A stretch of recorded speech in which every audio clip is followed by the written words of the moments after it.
Ezi Chukwu Chukwu na-emekwara ndị ya ihe ọma na nzuzo. Ma ha yọrọ ya, ezi Chukwu daalụ ọlụ. Ezi Chukwu Chukwu na-emekwara ndị ya ihe ọma na nzuzo. Ma ha yọrọ ya, ezi Chukwu daalụ ọlụ. What if homecoming was the cure? What if the very wound inflicted by rejection began to heal under a native son's hands? This is the story of the man who came back to fix a broken diocese. Bishop Simeon Nwobi. Imagine you have watched Cardinal Peter Okpaleke choose peace over power. You felt the pain, the silent suffering, the victory of grace. But what happened afterward? That's exactly what we're exploring today. Born on March 25th, 1960, in Eziama, deep inside Ahiara Diocese, Simeon Nwobi grew up surrounded by faith. He entered the Claretian congregation and studied philosophy, theology, even missiology in Rome. He didn't just serve, he shaped minds and hearts, teaching at Bigod Seminary in Enugu for nearly a decade.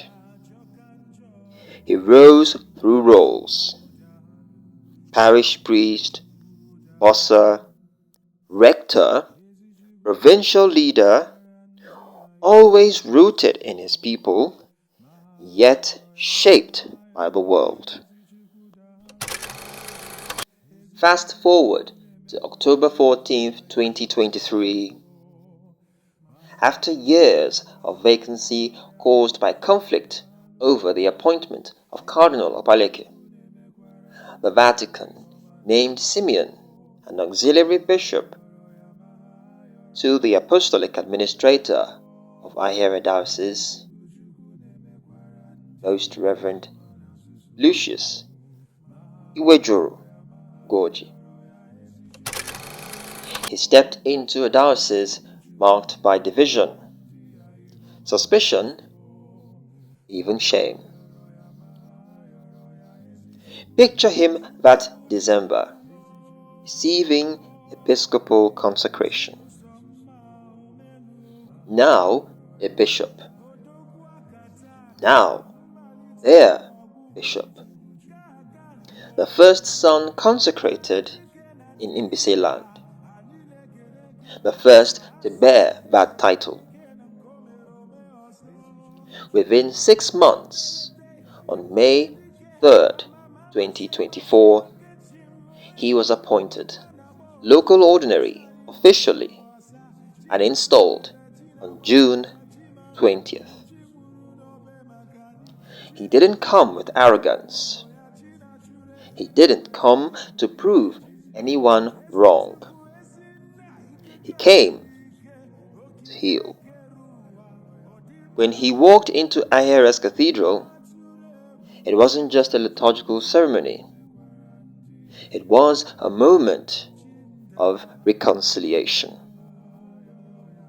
Tears, smiles, a people meeting their own shepherd. His local roots spoke louder than any external decree. He embodied the missing link between Rome's authority and the community's yearning. But healing isn't instant. For 2 decades, Ahiara lived with the memory of exclusion. They rejected a man. They fought Rome's call. They buried unity under ethnic pride. Now they faced the choice: double down on division or embrace forgiveness. Bishop Simeon chose the latter. His homilies weren't lecture loud. They were invitation soft. Dialogue, listening sessions, visits to remote parishes, quiet meetings with clergy. He reached out even to those who protested Okpaleke. He didn't erase history, but he extended mercy. As you watch this, it's 2025. Ahiara still remembers rejection, but now they also remember reconciliation. The bishop born from their soil became the balm to their heart. His very presence whispers forgiveness is possible. Unity can rise. In a world that teaches home bias, Simeon reminds us, true belonging demands love beyond lineage. True leadership chooses community over self. If you ever feel cast aside, ostracized, discounted because you don't fit the mold, remember Ahiara's journey. Remember the bishop who didn't come to be served, but to serve. The local son who returned not for power, but for peace. The man who mended the wound his own people inflicted. Because in the end, it's not where you're from that defines your story, but what you choose to bring others back to. If you have ever felt broken by rejection, take comfort.